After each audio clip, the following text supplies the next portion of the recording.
Welcome back to DZ Movies. Today I'm gonna show you a drama romance film called Killing Me Softly. Incoming spoilers.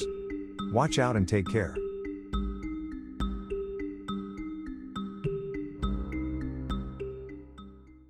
The film has a stormy beginning, in the foreground with three climbers right in the middle of the action. However, their attempt to climb to the top is stopped. A few negligent movements start a landslide of snow, forming a small avalanche that destabilizes them. The piece of ice in which their safety was caught falls off the mountain, and the three fall. The action is transposed into a house, where it seems that the girl who tells the story had moved in with her boyfriend.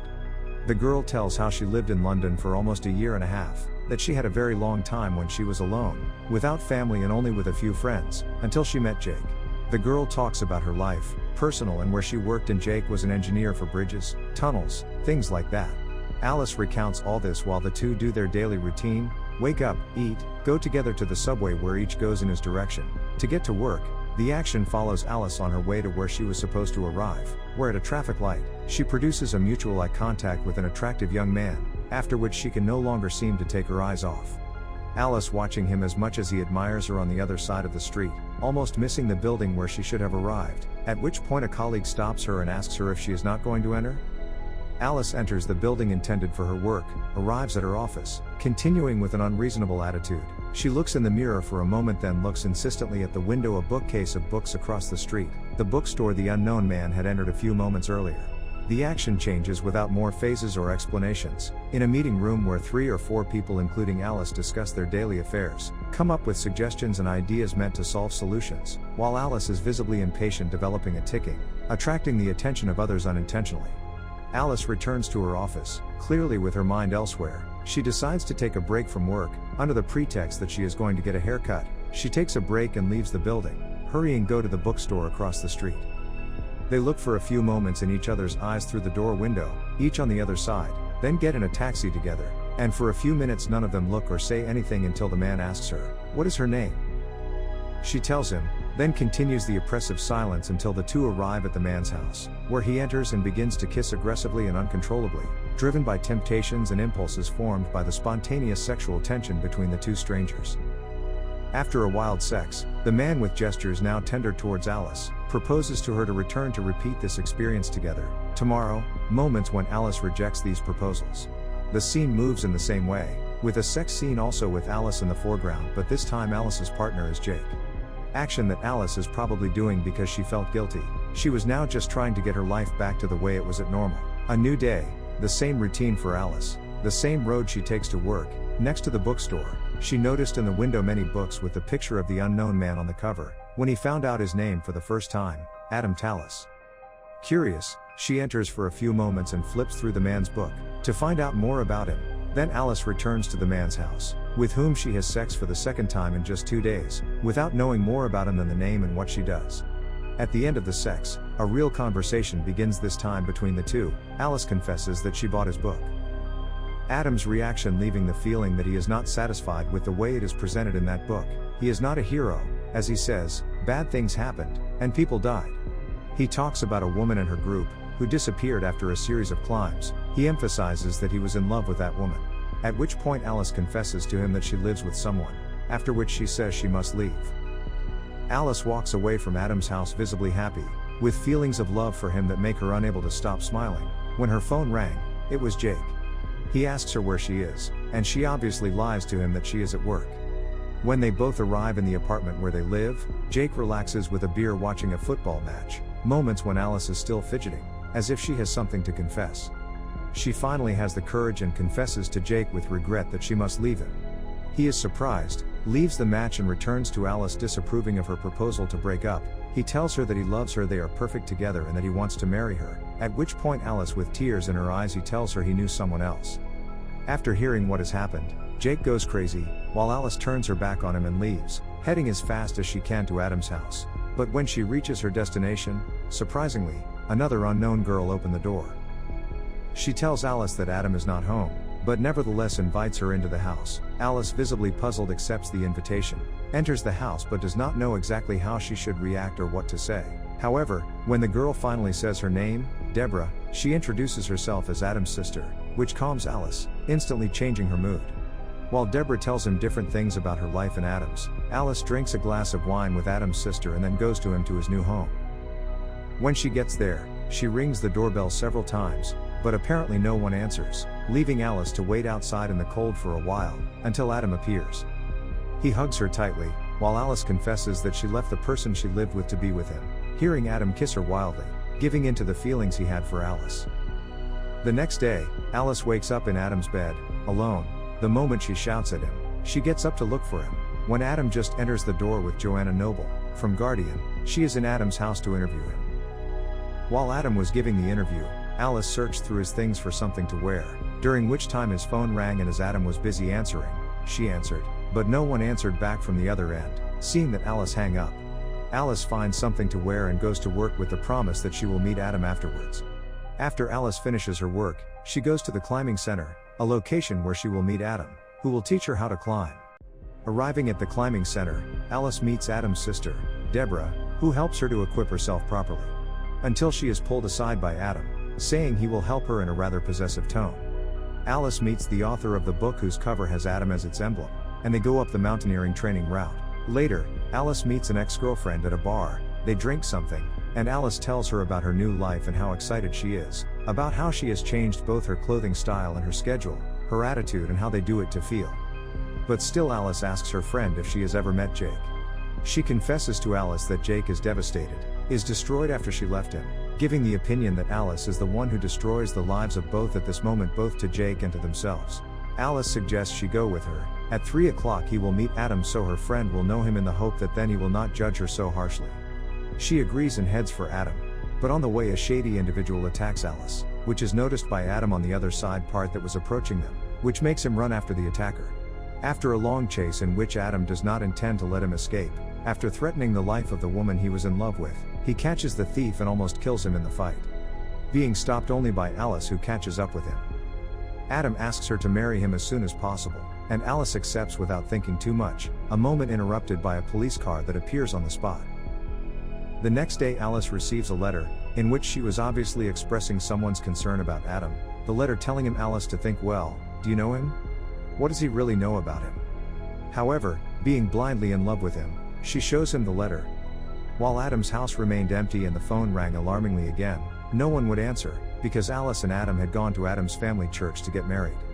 The two get married, and Adam takes her to a nearby hill, admiring the scenery together, and Adam whispering love stories to his new wife. Although Adam clearly had problems with his aggression, and his romantic moments seemed more things that would characterize him as a full-fledged psychopath, Alice did not see these things in him, not even at the point where Adam puts her to change what he was wearing. But when he changed and was naked, he took out a camera to take pictures. Alice puts on a blouse, but as she puts it back on, Adam takes a signal pistol out of his bag and fires one shot, which seems to scare Alice for a second. The moment passes quite quickly, Adam and Alice being ready to climb a nearby mountain. Adam is moving fast, being visibly much more excited about this adventure than his wife. Alice finally arrives at a cottage where she was expected by Adam, who was holding 2 glasses of champagne to celebrate together. But Adam's moments of sadistic romance do not stop. Immediately a sex game begins, a new experience for Alice. Adam takes out a long silk scarf that he wraps around Alice's neck, allowing her to breathe only when he felt like it. After their strange honeymoon, the two return to London. One morning when Alice finds a letter in the mailbox, she quickly runs to the phone to call her ex Jake, but answers a woman's voice. Apparently, the letter said, it was a mistake to marry him, which led Alice to believe that the letters were a form of reminder sent by Jake. However, she is no longer so sure when the woman on the phone was her friend Sylvie, who confesses that she is now with Jake. Elegantly dressed Alice and Adam seem to arrive at a meeting at the British Mountaineering Federation, where Alice is left alone when Adam is taken up by former friends. Alice is alone now at a party where she doesn't know anyone. She takes refuge in a room in front of a mirror, trying to wipe off her makeup, at which point she is approached by Deborah, Adam's sister. This helps Alice with her headache problem, then gives her a necklace. The two then return to the main room where one of Adam's friends was giving a speech in honor of Alice, the girl who managed to conquer Adam. The next scene finds Alice at work, having new discussions about finding solutions with her colleagues, when she is interrupted by an unexpected phone call. She receives a call from Joanna Noble, the reporter who interviewed Adam, telling her that she had received worrying information about Adam's article and felt obliged to let Alice know that he was now his wife. Joanna faxed the letter she had received to Alice, in which she wrote that the article in which Adam is seen as a hero is a mess and that Adam had raped the person who sent the letter, blaming the journalist for not writing the truth. The head of the department, meanwhile, informs the others that Alice's ideas make her the new person in charge of the current project. While Alice's fax prints the rest of the information, such as the name of the victim who claims to have been raped, Michelle Stowe. Alice doesn't think long and goes to investigate, suspecting that Michelle was also sending the letters she had received and the phone calls that no one was answering. She gets into a taxi and heads for the so-called victim. Alice's plan was to pretend to be a reporter and claims to be interviewing the victim to try to find out the truth. Michelle tells how she met him at a party, invited him to the dance, and then he started kissing her. They went outside and probably the air was to blame. He woke up a little drunk and rejected him. Adam pushing her into a grove. He untied her dress. He was going to rape her. The victim says that she was young and that she tried to cry but he had covered her mouth and she still saw her job. She tells how she tried to, he objected but failed to stop him. After the victim finishes his story, he proposes to Joanna, in fact to Alice who pretended to be Joanna, to do a report on this matter, after which she could make good money together. Alice then meets with the reporter telling her what happened. She is arguing with Alice that she used her name, which could cause her problems at work. After the discussion, Alice decides that she should trust Adam. While Alice was at home relaxing in a bubble bath alone, something did not reassure her, the fact that all she knew about her husband was what she had read from a book or newspaper. She did not really know him. Realizing this, he decides he wants to know more. Adam had a locked locker in the house, which Alice decides to open, from which a lot of letters fall. The letters were from a woman who had left their husband to have sex with Adam. Alice doesn't get to read more, because Adam shows up, and she tries to hide all the letters back in the closet. The atmosphere becomes more and more tense. Adam continues to climb the stairs, slowly approaching Alice, who tried not to be caught red-handed. She manages to close the closet again, apparently in time.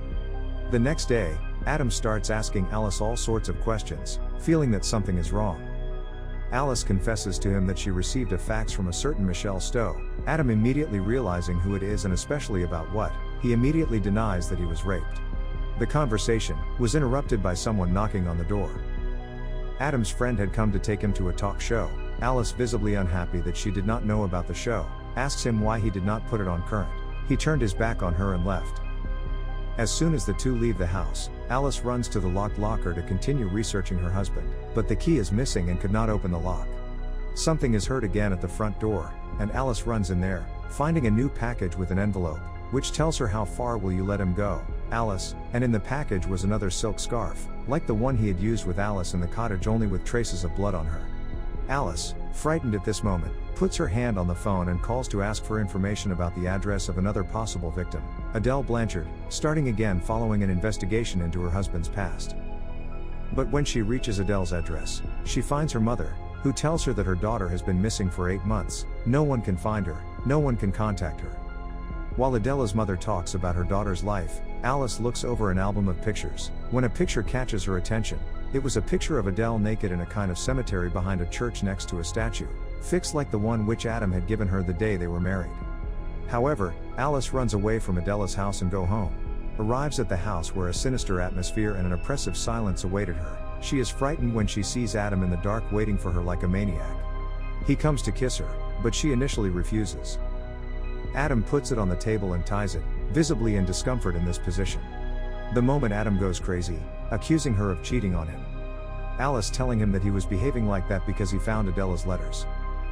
Alice tells him that she did that research to find out more about him, about his past, to love him more, where Adam reproaches him that you should have trusted him in order not to be in this situation now.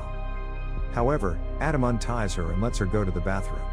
But it seems that Alice finally wakes up to reality, at which point she comes out of the bathroom window and descends the fire escape, running away, to get rid of her crazy husband. Adam runs after her, everything degenerating into a dark chase between the blocks around Adam's house. Alice, hidden for a moment, hopes that Adam will not find her, and it seems that for a moment she gets rid of him.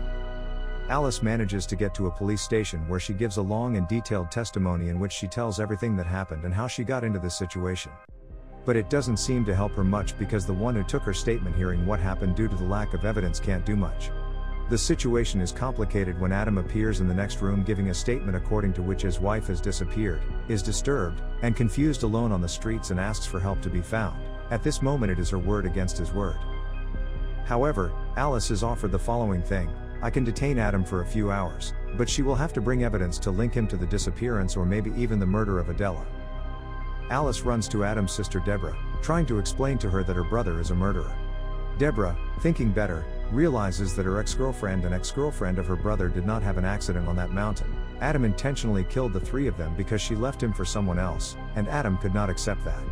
Deborah tells Alice to leave him as long as she can for her own good, but Alice tells her it wasn't the only time she did that. Adele Blanchard suffered the same thing 8 months ago. Seeing that Deborah agrees to, he helps Alice find out the truth, believing that Adam killed Adela and buried her next to the statue where the pictures were taken.